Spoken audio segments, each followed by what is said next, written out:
Well, the bait and switch that let Kanye West advertise swastikas during the Super Bowl, he fooled everybody, but is now he paying the price. Hot Mics with Billy Bush, presented by our friends at LA Golf, starts now.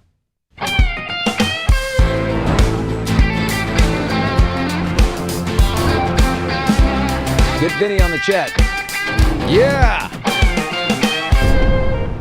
All right, we are live on TuneIn and YouTube. It's Hot Mics with Billy Bush. I am Billy Bush. Please hop in the chat on YouTube. I want to hear what you have to say here because there's just so much going on. Like my head's going to explode. Don't you get that feeling like, what the hell is going on? I wish I was in like home construction or something. Like maybe that would be a good line of work where you can just go to work with a normal job. But the consumption, the constant consumption, and maybe you are at a normal job and you're constantly consuming and all these things. I'm reading a book by Peggy Noonan and I realize I haven't read it in 5 days because I'm so consumed with what's going on in our world. We're hitting with that. We get hit with asteroids just constantly. Anyway, but it's important to decipher this stuff and we'll deal with the mental health later, okay? Kanye does the bait and switch. God, look, he bought an ad for the Super Bowl last year when CBS had the Super Bowl. So there was the precedent that he was a returning ad. He's no GoDaddy. He's no Budweiser, but, he was a returning advertiser. So the blueprint, the neural pathways for advertising were there. So he goes and he buys, time on 3 stations that Fox owns. Los Angeles, Philly, and Atlanta. Now, he also buys randomly a 4th station, but that's owned by the Nexstar Media Group, and he buys that in St. Louis. Why St. Louis? I mean, who knows? Anyway, but he in order to buy the commercial, he uses a professional ad agency called USIM to place the ad, same group that he used the year before. And they place the ad 3 days before the game, so they place it on Thursday. And then, USIM goes and assures all the stations that it was good to go. And it was vetted. So, look, let's go to 3 days before the Super Bowl, February 6th on a Thursday. Okay, that's Thursday. Kanye starts posting bizarre comments, including anti-Semitic and misogynistic takes on his X account, including, that he was never apologizing for my Jewish comments. And I'm a Nazi, he says. A week before, he said he's off his meds for bipolar. They sapped his creativity. But also that he was misdiagnosed. He actually is autistic, not bipolar, which is nuts. Whatever. He definitely is. Then 2 days before, February 7th, the American Jewish Committee issues a statement. This is Friday, condemning Kanye's comments, calling on other people in the entertainment industry to disavow his blatant hatred. And they added at a time when anti-Semitism is skyrocketing to terrifying levels, worldwide, that Ye is actively endangering Jews. February 8th, this is interesting. This is the day before the Super Bowl. Kanye posts on X, "I would never sell a swastika T-shirt because people could be physically harmed wearing it." So he kind of forecasts right then and there. He got specific.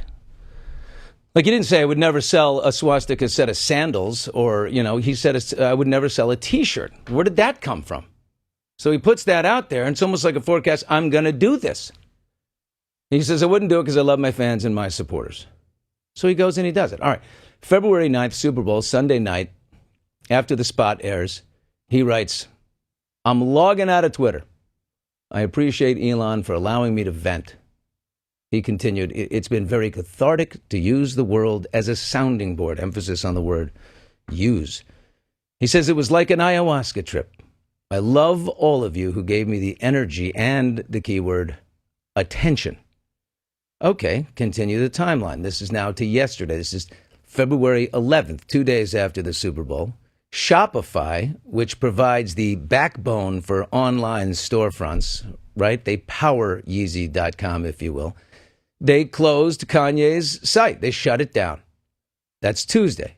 They said this merchant did not engage in authentic commerce practices. and violated our terms, so we removed them from Shopify. All merchants are responsible for following the rules of our platform. Now, look, they shuttered it on Tuesday, right? They close it 2 days after the Super Bowl. But what happened with the sales that occur, if however many there were, Sunday night, all of Monday and into Tuesday morning? The Shopify president is a man named Harley Finkelstein. Now, I'm going to go out on a limb here and say he's likely not Hindu. Harley, we're going to need to hear from you as to what happened with all those sales. What happens with that money? I would think that every penny of that should be donated away to the Anti-Defamation League or whatever. Just do it. It's just the right message to send. So those are stats we're going to need to hear from you as to what, happened there. USIM, which is the large ad agency that placed this commercial for Kanye, they quit him on Friday. Right? They saw the posts on X and they said, we're dropping him as a client. Now, they had already, placed the ad. Fox, did not act. And I don't think it's greed. It's certainly not anti-Semitism. You can't honestly believe that, people at Fox are, if anything, these are pro-Israel people. If you try and align that Fox would be more right-leaning than any of the other networks, there's just no way that they endorsed the message or even saw it coming. No one expects people to fly planes into buildings. No one expects people to do totally rude, awful, depraved, sick things. Not even Kanye West. They didn't see it coming. Remember, he had the blueprint that he had advertised before. So picture this. All the Fox executives are bopping around New Orleans and they're, mingling with their clients and they're having fun and doing all these things. There was a definite disconnect where the legal department, didn't see this coming and other people had dropped away. The ad agency that plays the ad, should they have just said, this guy's not someone we want to be doing business with and drop him? I guess there's fair criticism in there. But, what? Again, you don't expect people to be this disgusting. And, so I just don't think it's greed. These Kanye West swastika T-shirts have prompted a bunch of celebrities, too, who are wearing anti-Kanye shirts. Those are mostly AI, if not all are AI. Scarlett Johansson came out. There's the biggest one to travel the internet was Scarlett wearing her, Star of David and an anti-Kanye T-shirt and slamming it. Now, Scarlett put out a statement today that basically said, look, I'm Jewish. I think this is a disgrace. I think he's horrible. It's been brought to my attention, she says, by family members and friends that an AI-generated video featuring my likeness in response to an anti-Semitic view has been circulating online and gaining traction. I'm a Jewish woman who has no tolerance for anti-Semitism or hate speech of any kind. But I also firmly believe that the potential for hate speech multiplied by AI is a far greater threat than any one person who takes accountability for it. We must call out the misuse of AI, no matter its messaging, or we risk losing hold on reality. Now, I agree. Bill Maher likes to do new rules. Here's a new rule for you. If a buddy calls me in the car, right? My job when I answer that phone, if I'm riding with my girlfriend or one of my daughters, is to say, let's say my producer, Rob, he's a great friend of mine. If Rob calls me, and I know Rob can say some crazy things. He can say crazy. He's a little bit crazy. If he calls, there he is. Look at him. He's crazy, this guy. He calls me. My job is to say, hey, Rob, how are you? I'm in the car with Allie right here, and or I got Josie in the car with me. How you doing, buddy? Right away, you get that out there. I'll never forget. I called a very dear friend of mine, not going to say his name, and he's like, I can't believe this is, he's telling me about a friend of ours who's not well in the hospital, and he's like, my wife thinks this is, they're mistreating him. What are we going to do? And I said, well, listen, your wife tends to get a little hysterical at times. And he goes, yeah, she's in the car with me right now. I said, you can't do that. Same thing with AI. If you're sending a message, a meme, some kind of thing, and you think it might be AI, you got to do everything you can to check and then say, this is AI. I just think it's fair, right? If you can. If you don't know, say, not sure if this is AI or not, and we all need to do our our best to check on our own. What is our responsibility with Kanye West? Think about that for a second as I go to this piece of tape here. A friend of mine, Emmanuel Acho, you may know him. He's the host of the video series Uncomfortable Conversations with a Black Man. He gave us his take on the Kanye commercial controversy. Listen to this. I once talked to a Holocaust survivor, and she told me, Emmanuel, the Holocaust was created by the most brilliant minds, the greatest scientists, the greatest musicians, the greatest minds of the time. And I'm reminded that Kanye West has proven to be a musical genius, a musical mind, a musical creative. Do not for a moment become desensitized to what is occurring in our culture. There is no space for racism, sexism, anti-Semitism. There's no space for misogyny. And I believe that what Kanye West is currently doing is desensitizing us to one of the greatest forms of hate this world has ever seen. I hope you're not laughing, because it stopped being funny a long time ago. So that's Emmanuel Acho right there. And he says what Kanye West is essentially doing is desensitizing all of us. He's basically, he wants more like we're not desensitized enough in this world. He wants us, our barriers and our walls of outrage and decency to come down even further. Now, joining me right here in the studio is my landlord in this particular building. A Jew. And a Jew. A great Jew, but a Canadian Jew. Let's say that. Also, sorry about the tariffs. Howie Mandel is in the house. Howie, you are watching all of this happen. You always find humor in things. That's what I love about you, and you're great for everybody because you drain tension out of situations with humor. Are you laughing here? No. Can you? No. No, and you're setting me up to fail right now because I'm not letting you be funny. I have not. No, I have. I'm telling you, you're a bad person. I if you don't make us have laugh. anything That's funny to say. I have to say that and my panacea for just sanity has been humor, and constantly is humor. I'm finding it really hard to find the humor in this. I'm a descendant of Holocaust survivors.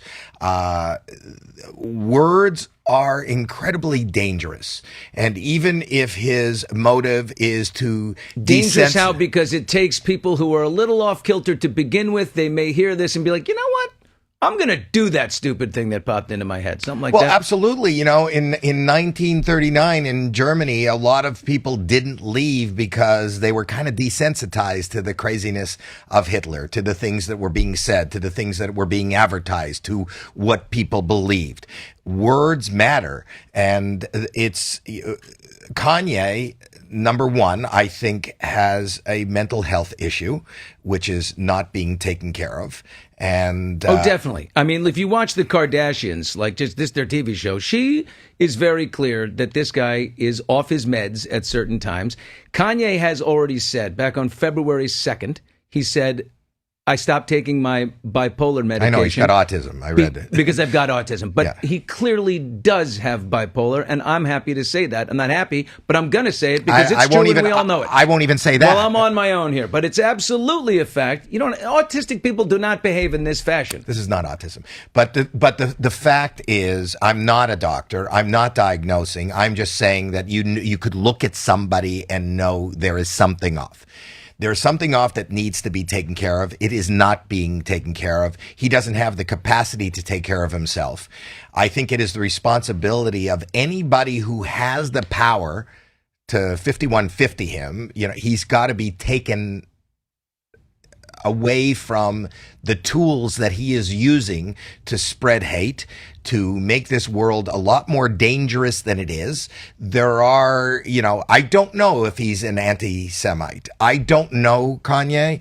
I know that anti-Semitism is alive and well and incredibly dangerous, and what he's doing is he's throwing kindling and fuel on the fire of that. You mean in his heart of hearts, deep down in the core, is he an anti-Semite, or is he a sick person acting out? Because he's definitely a mentally unwell person when these things happen. But you're saying, does it come from a place of deep-seated hate? I think there is hatred in, and which is part of what I think hatred is an emotion, and I think he has emotional instability, and I think that emotion kind of fuels what he does. Sometimes that kind of fire breeds great art, and I think his music was at one point brilliant. I think his music now is he wants to disrupt, and there is no boundary to what he would do to disrupt. He's not only disrupting, he's not only, he is doing, I even have, I'll be honest with you, you asked me to be here and I love you and I will show up for you, but I have even a problem with this because what this does, if you have one listener, one viewer right now who is watching and doesn't know specifically what we are talking about, I don't want them to go there and kind of look at what it is and share that because... But we all have a responsibility to self-cancel. Like to cancel him in our own minds, right? And not consume him and just block him. I can tell you, Howie, in October of 2022, when he was first doing these things, these anti-Semitic outbursts, I got a hold of him. I got his cell phone number. I ended up texting him. He said, come down. I said, I want to do an interview with you. I want to talk to you. He said, come down in 2 hours. Here's my address. And I grabbed a crew right away and I drove down to South Central Los Angeles in a factory he had where he was making his clothing. And he and I end up walking around, then we sit down and we talk, and it becomes clear to me, just by the smell of him, he hadn't showered in days, that he was on some kind of kick. He was on a manic episode. Like he was deep in something. He didn't look well, didn't sound well, didn't smell well. I came back with this tape afterwards, and I said to myself, I'm not really into censorship. I don't like people telling me don't do anything. But I'm looking at it with my bosses at Warner Brothers, and I said, look, I'll be honest with you, I'll be the first one. I don't think this is helping anyone. I don't think it's informing anyone. I don't see any purpose. No one's being deprived of us not airing this. I say kill it. So, I killed it myself. So that's one of the reasons I love you, because I think that is the responsible thing to do. I think there's very few people in our line of work that would do that, because you probably would have gotten a lot of clicks on any Kanye rant.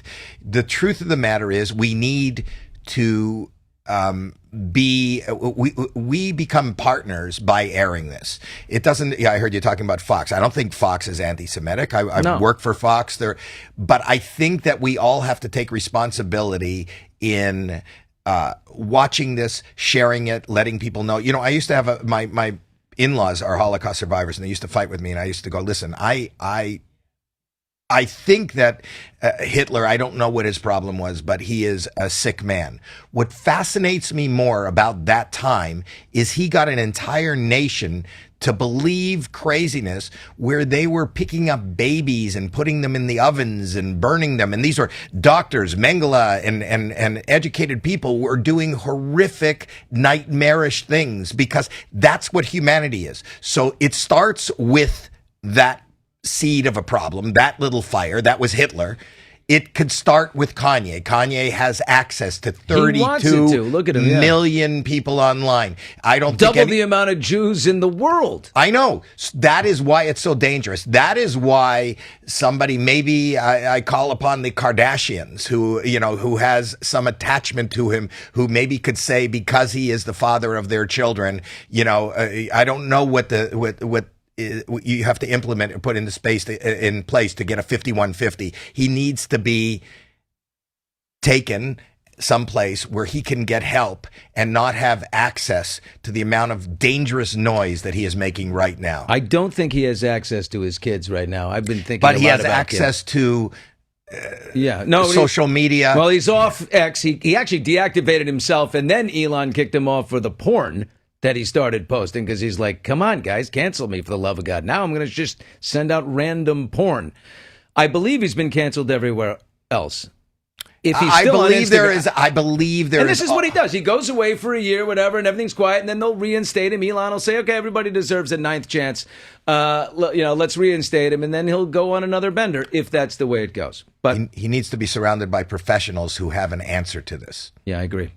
The great Howie Mandel, a beautiful man, a tough landlord. I'm going to say that. Was I hysterical this time on this? This is probably one of my funniest. You were really funny. It's okay. Really? I'm holding for a laugh. I want you and the rest of your funny friends. Look, your funny friends, you should know that you don't always have to be funny. It's okay. I Thank like you. to love you when you're thoughtful and Thank you. intelligent, which Thank you you. are. Thank you. God help the Do you Jews. feel like this? You don't feel any, or I love that about you. Yeah, God help the Jews. The Jews. By the way, Rob Silverstein, my producer in there, Yeah, another another beautiful Jew. Jewish man. You work well with the Jews. You've been a friend to us. You know what? You Some know? say I'm honorary. Some would say I'm Yeah. an honorary. I used to do bar mitzvah tapes for Rob and all of his kids and all of his friends' kids, and then I felt like he was abusing me. He really was farming me out for free, and I was No, doing you're a wonderful guy. If I had my say, and this was like 1940s, I would hide Anne Frank at your house.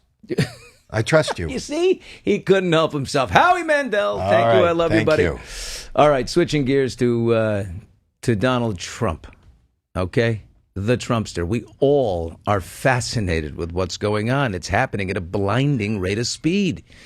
He's been in office a total of 24 days. A lot has happened. Tons. Somebody who knows this stuff inside and out. Mark Halperin joins us. He was the political director at ABC News. He's now the founder of an interactive media company called Two Way.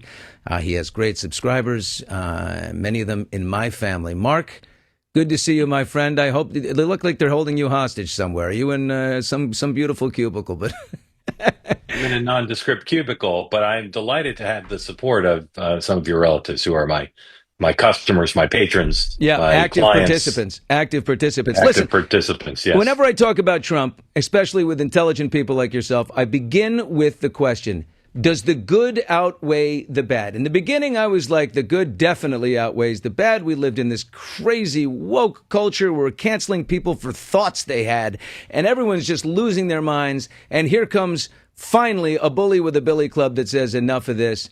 And boy, did we need it. But he's coming at us at a blinding rate of speed with all kinds of things, some of it unconstitutional. And what do you think? Good outweigh the bad? Well, mixed bag. I think you did the broad overview correctly. I like to be optimistic about the country. You and I both know that when Trump is good, he's a good host. He's a good implementer of things. He's a good conceiver of how to get things done. But he also can be cruel, and he can, as president, violate not just norms and niceties, but he can do things that not only divide the country, but can also potentially create a constitutional crisis. So I try to just be objective about it and cover it every day as best I can, and to be optimistic. But I know people who are exhilarated, and you do too. They're exhilarated by the last 25 days. It's like the most exciting and thrilling, in part because of retribution for what they think were things that were done to the red America. And then I know people who are deeply depressed and think this is the worst thing that's ever happened. And I'm just trying to surf the center and bring people together as best I can. Right. And used to be that surfing the center was no business at all. I mean, CNN tried it, but you do it with an incredible, like, look, I would call myself a radical centrist. You know, I see tremendous problems within the Republican Party, and I see the same within the Democrat Party. I would call myself, aligned with neither. But I am a radical centrist in that the center can be interesting if you're aggressive and, outspoken at both, to both ends. But Mark, look, Ezra Klein did this thing last week. He put a great video, I thought, made some interesting points about Trump coming at us at a blinding rate of speed. He hits with so many things that his enemy is not the Democrats. His enemy is the media, and he wants to keep them so confused and dizzying that he just keeps going. If they latch on to the next outrage, they've already forgotten what the last one was. And that's why all of these executive orders happen, because you can't really go through Congress to get any of this done. So he's really stretching that power as far as he can go. And what did, Steve Bannon called it muzzle velocity. Just overwhelm, shock and awe against the media. Is it working?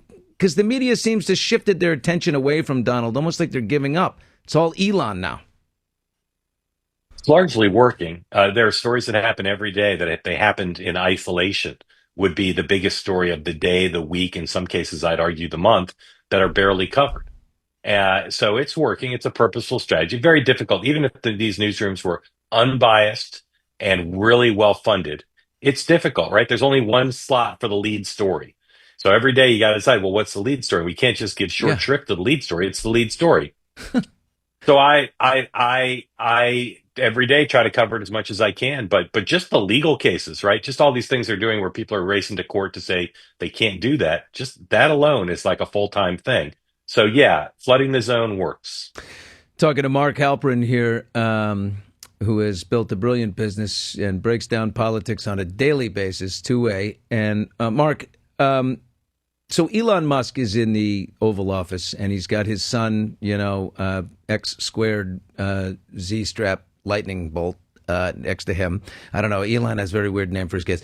Cute little guy, I will say that. There's the Donald. He's letting Elon step forward. This is really unprecedented. Yeah. I can't decide. We make sure that I can't decide if this is like a statements. It could be a good thing that the wacky South African, who's the smartest guy in the world and the richest man, is taking a scalpel to our egregious federal spending and making, changes that need to occur in order for our ballooning horrible deficit to come down. So it could be good, but also it's scary because he is an unelected bureaucrat, and Trump said we're going to get rid of unelected bureaucrats. Yeah. Well, first of all, if you're the richest man in the world, every day is take your son to work day if you want to day. Yeah. Right? Who else? Who else would show up with the president? Yeah. I brought my kid. The daycare didn't show up. The new little John. It's so cute. He's a cute kid. So cute. So cute. All right. So look, I think that anyone who thinks that the federal government couldn't use a close look isn't paying attention. And I think Democrats are kicking themselves for not trying to do this, when they were in power. At the same time, they say they're the most accountable administration, the most transparent administration. I think they'd be doing the country a service, and by the way, themselves a service, if they picked examples that were true, right? Some of the examples they've given turn out not to be true. There are plenty of true ones. And then they should explain them. They shouldn't just throw them out there with a tweet or a headline. They should say, here's a program started in 1972. Here's how much it's cost the taxpayers. Here's our sense of the rate of return. Here's why we think these functions shouldn't be done at all. Or here's why we think they should be done by a different department for cheaper. I would prefer that. And if they have the receipts and the history, it shouldn't be a problem. Rather than what they're doing now, which is cutting by headline. It doesn't mean I oppose their goal, to the contrary, but it does mean, I think, if you're going to be transparent, if you're going to claim to be transparent and accountable, you should be transparent and accountable.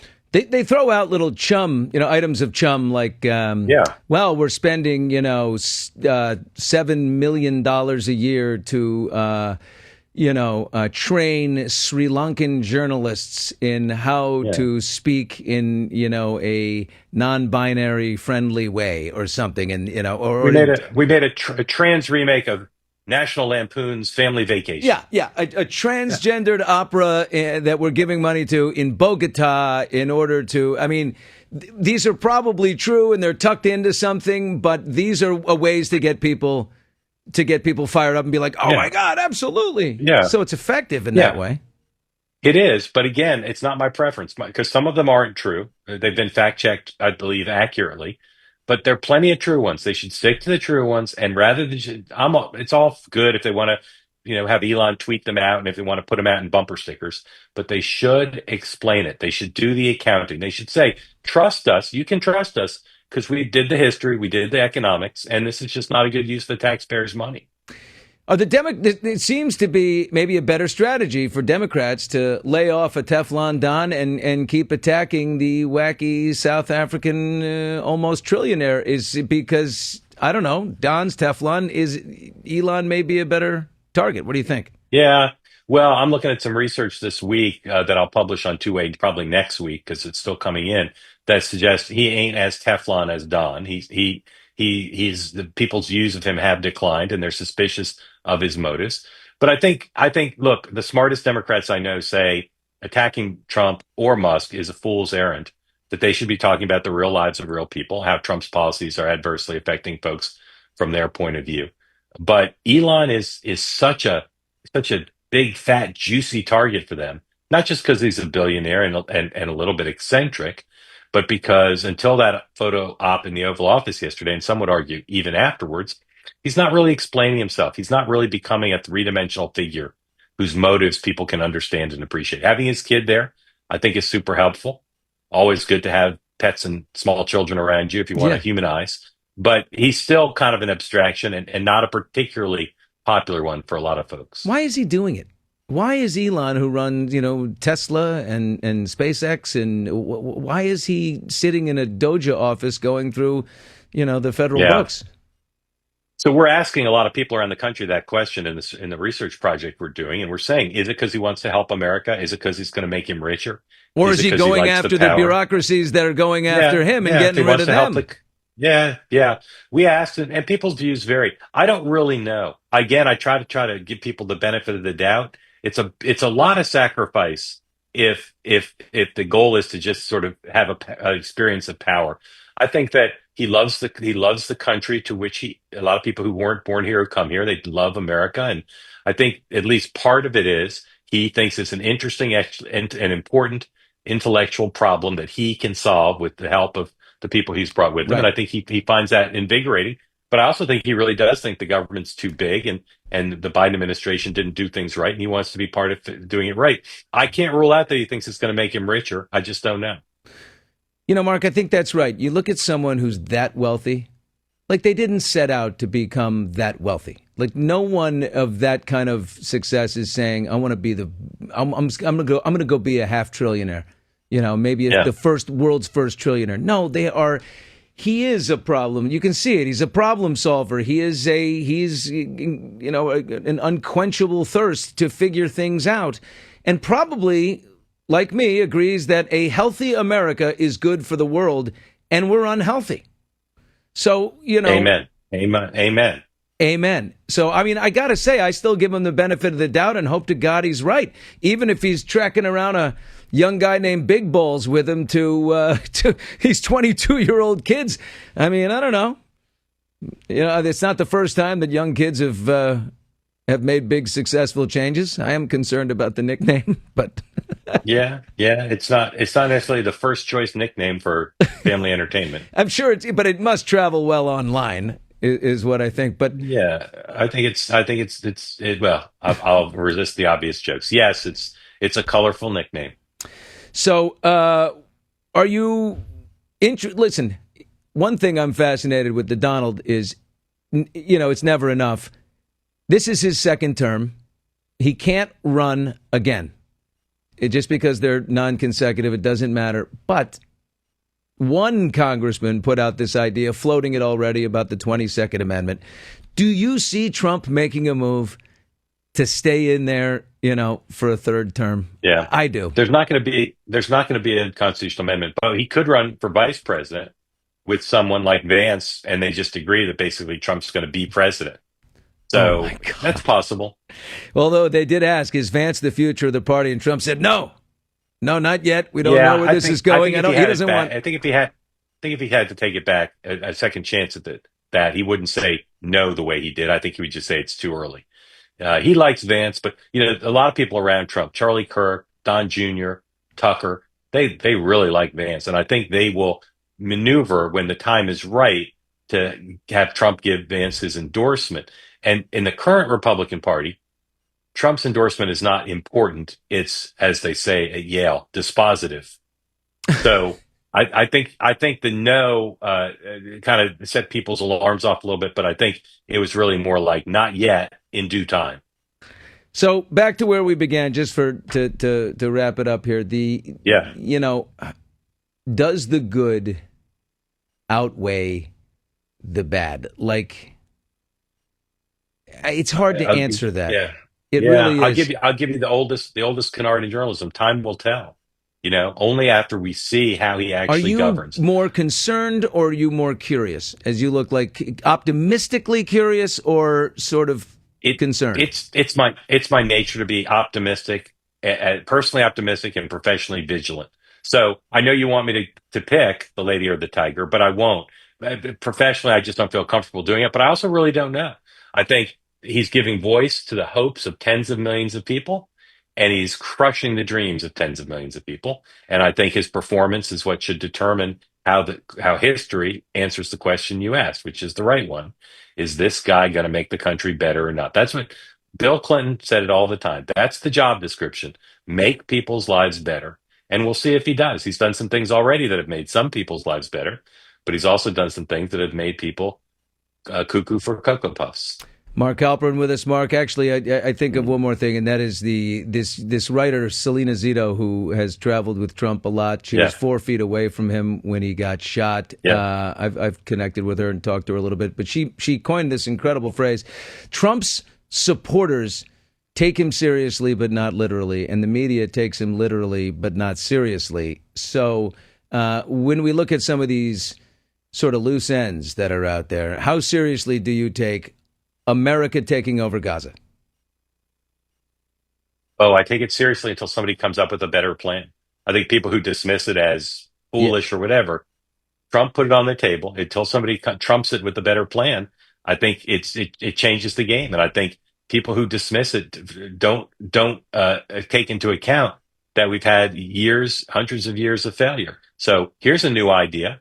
And it's not as far-fetched as some of the smarty pants like Tom Friedman say. So I take it seriously, even if it's not the exact thing that happens.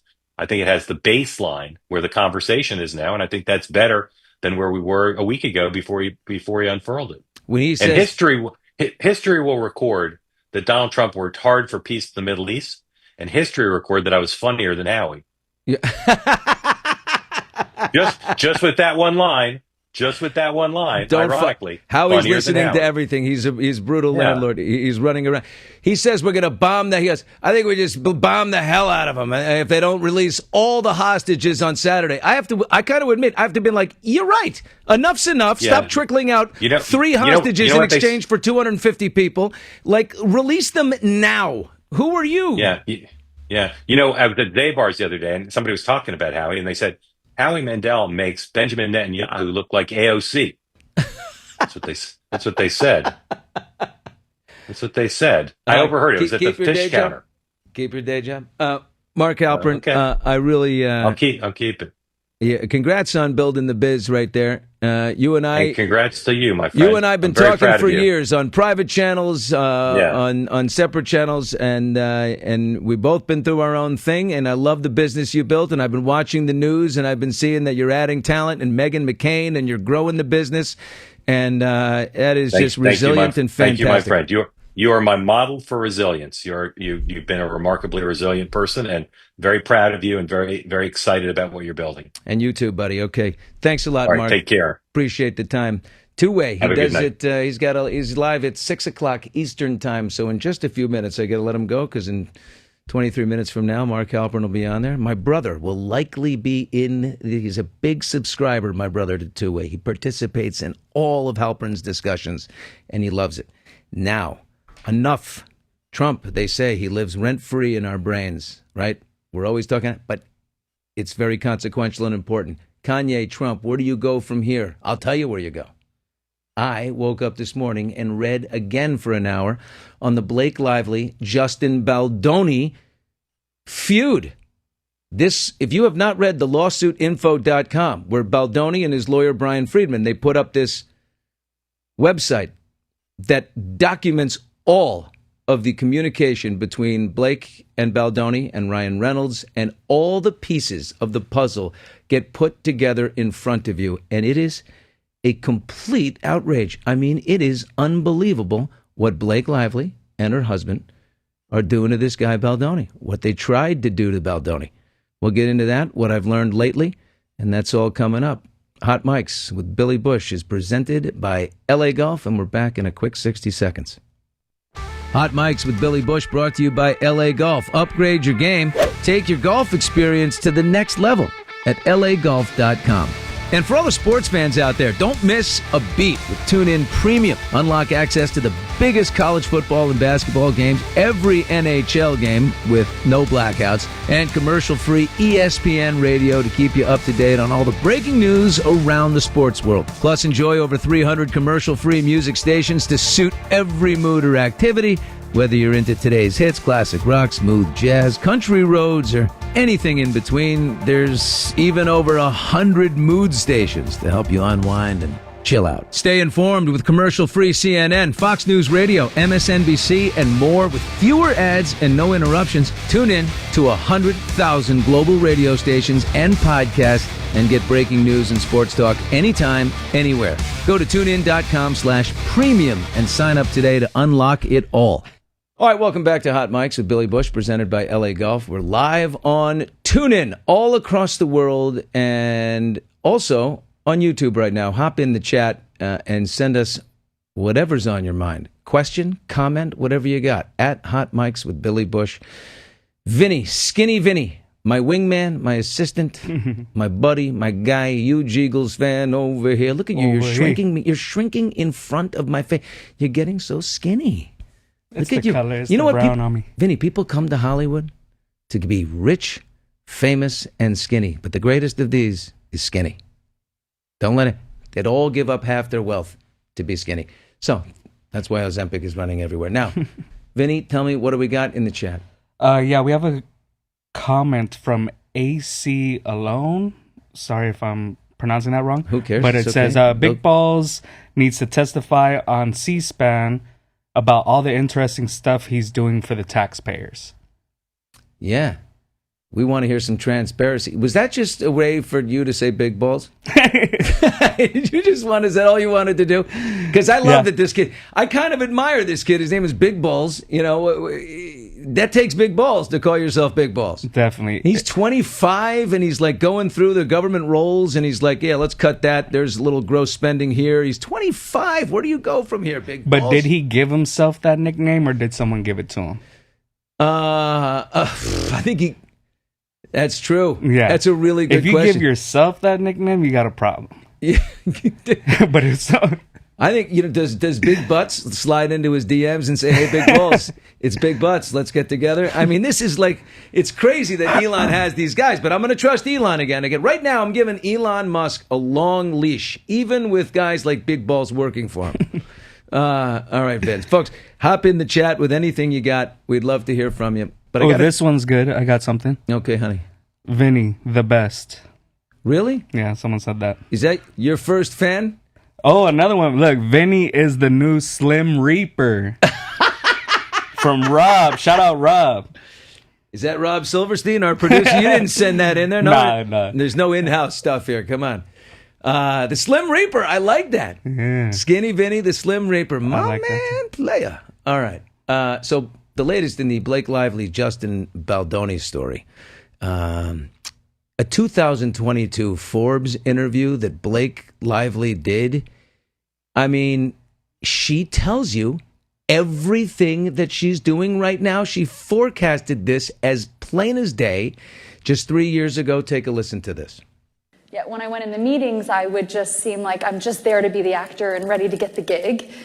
I wouldn't reveal that I actually need to have authorship in order to feel fulfilled. So I think that for them, sometimes that might have felt like a rug pull because you're like, you're trying to assert yourself into something that we didn't hire you to do. I think that it's about, you know, knowing what I want and what I need and representing that from the outset. And if people are into that and want to collaborate with me for all I feel like I need to offer and bring to a job, then those are the people I should collaborate with. And if I see that it's people who are, whether this is in business or acting or whatever it is, where it's people who I can see that feels like that's stepping on their territory, that's not going to ultimately be a fulfilling relationship for either one of us. I have to say, okay, listen, in general, I agree with the fact that, being collaborative is a good thing, right? If I'm a director of a project and my lead actress says to me, I've got some thoughts, I say, well, come on in. I'd love to hear them. What's going on?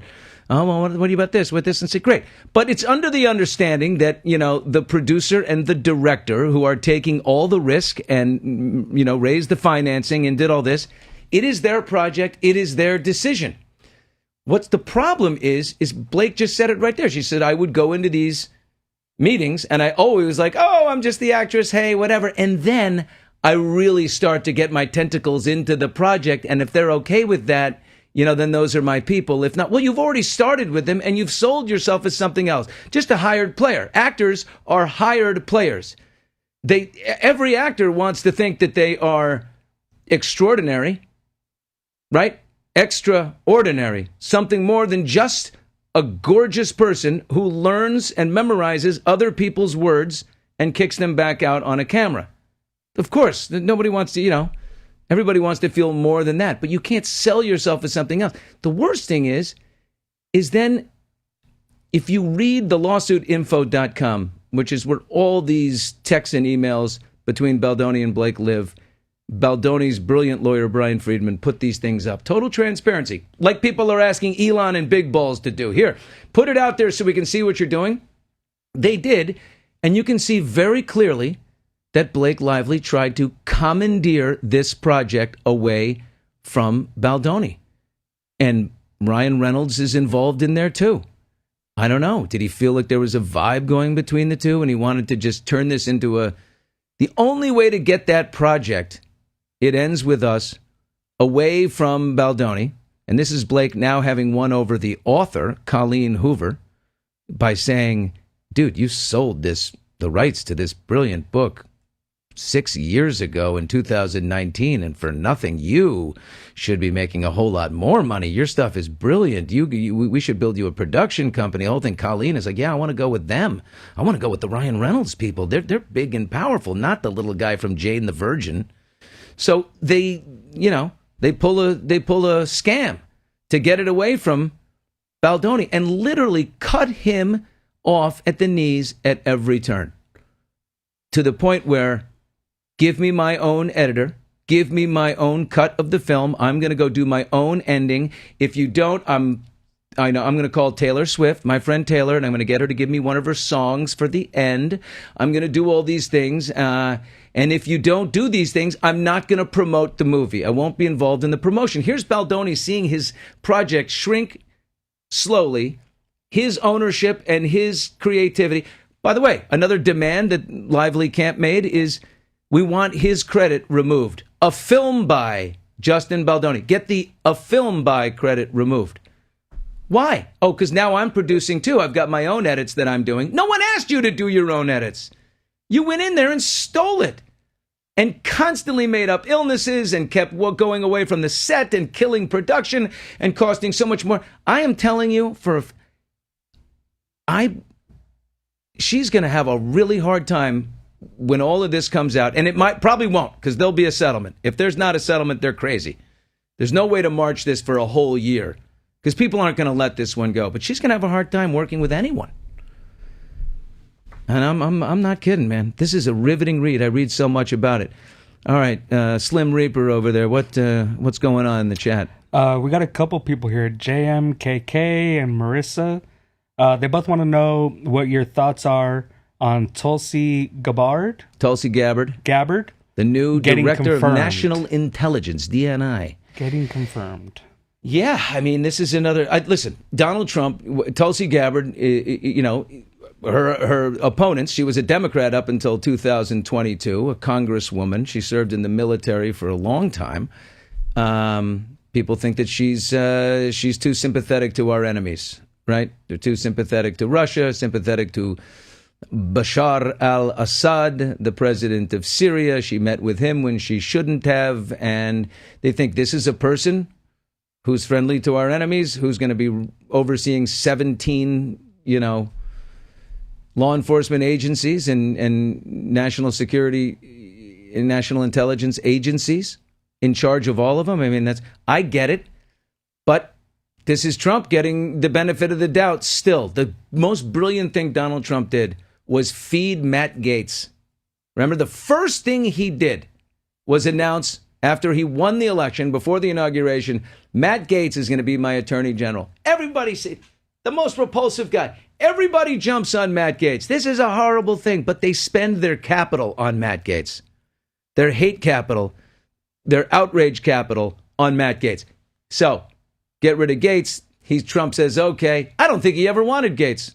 I think he fed him out there to get destroyed, gave him a little nod. Hey, thanks for your support. Let him get destroyed. And then everybody after that, from Pete Hegseth to Tulsi Gabbard to RFK to Kash Patel, the new guy running the FBI who's never served in the FBI. He got everybody after that. And Gaetz is a brilliant move, I have to say it. Beyond brilliant. But, who knows? That's what we're left with. So, yeah, I give Tulsi the benefit of the doubt. She seems like a very intelligent person. I think, she says her motives are clean. I would tend to give her the benefit of the doubt. I don't think she'll be a dangerous person at all. I really don't. Anyway, let's get into some hot mics, some hot takes. We've got all kinds of... Did you see what happened with Monty the Schnauzer? Let me tell you, we have marginalized groups all over the world, people who have been held down for too long. Well, one of those groups finally got their day in the sun, the Schnauzer community. They are beside themselves with Big Monty taking the Westminster Kennel Club Dog Show top prize. But there's an outrage in here that is just, we're going to get into it. All coming up. Hot Mics with Billy Bush, presented by LA Golf. Quick 60-second break. Back in a sec. Hot Mics with Billy Bush, sponsored by LA Golf. Take your swing to the next level with LA Golf's cutting-edge technology. Visit lagolf.com and upgrade your game. And for all you sports fanatics, go big with TuneIn Premium and unlock the biggest college football and basketball games, every NHL game with no blackouts, and commercial-free ESPN radio. Stay in the game all year long with TuneIn Premium. Plus, premium users can enjoy over 300 commercial-free music stations, from today's hits to smooth jazz, classic rock, country roads, and everything in between. Hear all your favorite stations and more, all in one place, and keep music flowing. If you want to stay up to date with the latest news, TuneIn has got you covered. Listen to your favorite news stations like CNN, Fox News Radio, MSNBC, and more, all with fewer ads so you can get back to what's important. Premium listeners can listen to over 100,000 global stations and podcasts on TuneIn, so you can stay connected with breaking news, sports talk, and top music anytime, anywhere. Unlock all of it by visiting tunein.com/premium and sign up today.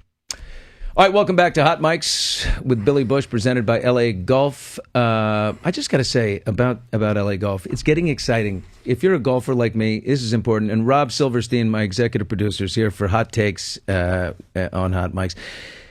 Your golf game, you have a terrible drive. No. Excuse me. Rephrase before you get all crazy. You have mastered your mistakes.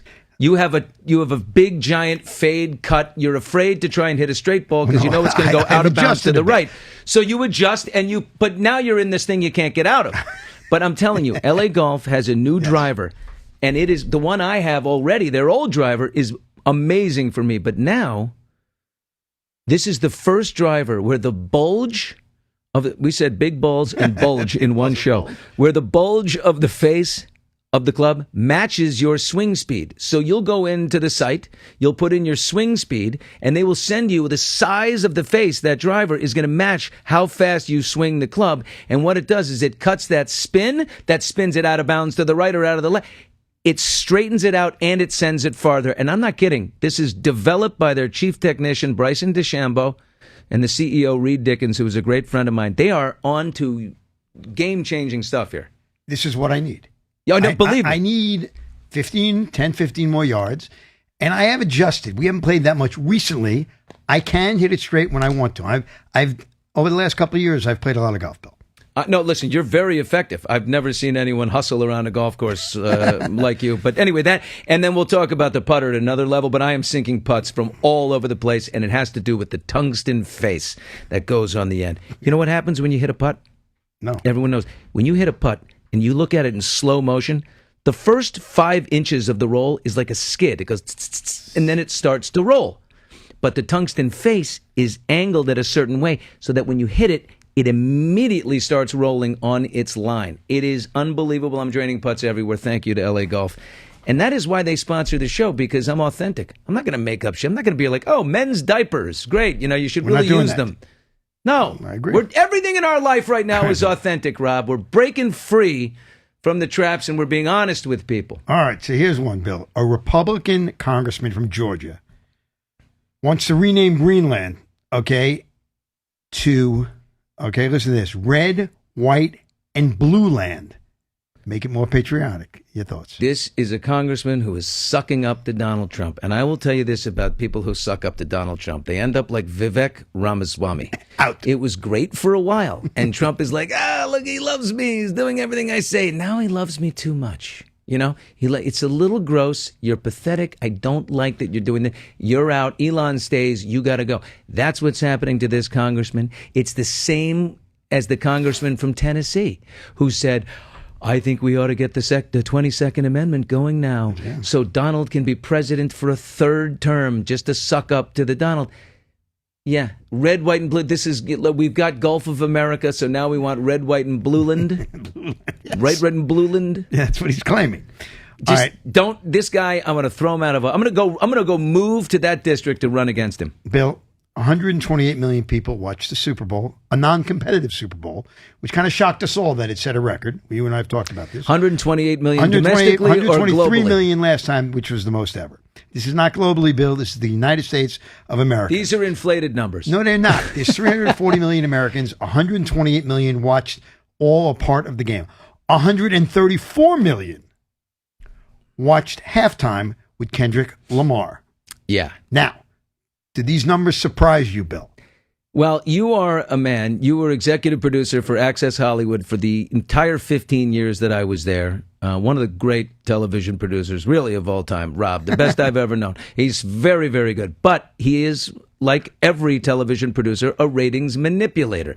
You wake up in the morning and you look at the ratings that come in and you go, well, we were number one between, 14 to 17-year-olds with one leg. So I think we can say number one. And then and who did that? Who taught us more than the Donald? The Donald, back when he was hosting The Apprentice, then I'm hosting Access Hollywood. I'll never forget. I go to the Donald and I say, Donald, I'm finally standing up to you. You are wrong. You're not the number one rated show. You have lied about this, and absolutely not. And he says to me, well, Billy, did you see last Thursday's final quarter hour? And I go, huh? He goes, did you see last Thursday's episode in the last 15 minutes? Did you see what happened? Did you see the spike? Did you see the boom? And I'm like, no. And he goes, well, you should probably take a look at that. Anyway, and then he moves on and he discards me. That's what you do. And I think they're manipulating this. Bill, these aren't my numbers. These are 40% of America. Bill, we have babies, numbers. Rob. No, there's 300. No, it's not. Are this babies watching the Super Bowl? No, I don't know that. They're counting babies in front of these are Nielsen numbers. And that doesn't include college dorms, bars. That doesn't include people in airports. All those people who sit around in airports. There's no way to count. Okay, how many people, all the TVs are on in the airport. How many people are in that airport that night? We're calculating these things. There's no way to know how many people are catching. They're saying 134 million. Well, you're saying caught part of at least. Yes, I'm not saying watch the whole game. Right. I'm sure somebody walked by a TV. If we're counting people walking by. It doesn't count. All right, Bill. Whatever. You set it up really nicely in the tease to this block. But there was a huge moment at the Garden last night, Madison Square Garden. Let's take a look. Oh, yeah. This is so good. For Best in Show at the 149th Annual Westminster Kennel Club Dog Show, I choose the giant Schnauzer. Oh, Monty! He did it! 3 years and he finally wins Best in Show. What an incredible moment for Katie Bernadette.